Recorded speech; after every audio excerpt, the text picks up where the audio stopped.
வணக்கம். Red news செய்திகளுக்காக நான் உங்கள் சுனிதா ராமச்சந்திரன். சோழவரம் அருகே போக்குவரத்து நெரிசலில் நின்றிருந்த ஆவடி மாநகர காவல் ஆணையர் வாகனம் விபத்தில் சிக்கி அப்பளம் போல் நொறுங்கியது. அதிர்ஷ்டவசமாக உயிர் தப்பிய காவல் ஆணையர். திருவள்ளூர் மாவட்டம் பொன்னேரி அடுத்த பெருஞ்சேரியில் 19ஆம் தேதி சுமார் 1 லட்சம் பயனாளிகளுக்கு நலத்திட்ட உதவிகள் வழங்கும் விழாவில் முதலமைச்சர் மு.க.ஸ்டாலின் பங்கேற்க உள்ளார். இந்த நிகழ்ச்சிக்கான ஏற்பாடுகள் தீவிரமாக நடைபெற்று வருகின்றன. இந்த ஏற்பாடுகளை தொடர்ச்சியாக ஆவடி மாநகர காவல் ஆணையர் சங்கர் நேரில் ஆய்வு செய்து வருகிறார்.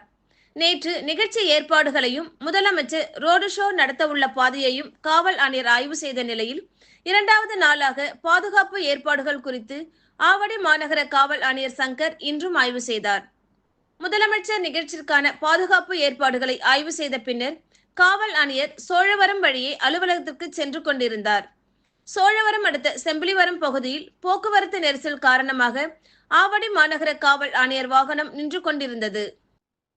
அப்போது பின்னால் அதிவேகமாக வந்த லாரி ஒன்று டயர் வெடித்து கட்டுப்பாட்டை இழந்து ஆணையரின் வாகனத்திற்கு பின்னால் நின்றிருந்த சரக்கு வாகனத்தின் மீது மோதியதில் அடுத்தடுத்த வாகனங்கள் காவல் ஆணையரின் வாகனம் மீது மோதி விபத்து ஏற்பட்டது.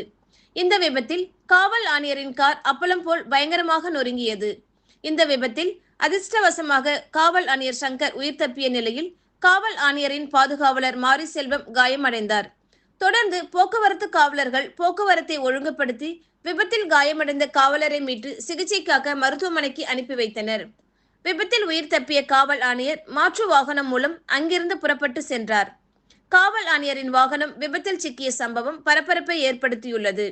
இந்த சம்பவம் தொடர்பாக செங்குன்றம் போக்குவரத்து புலனாய்வு பிரிவு போலீசார் விசாரணை நடத்தி வருகின்றனர்.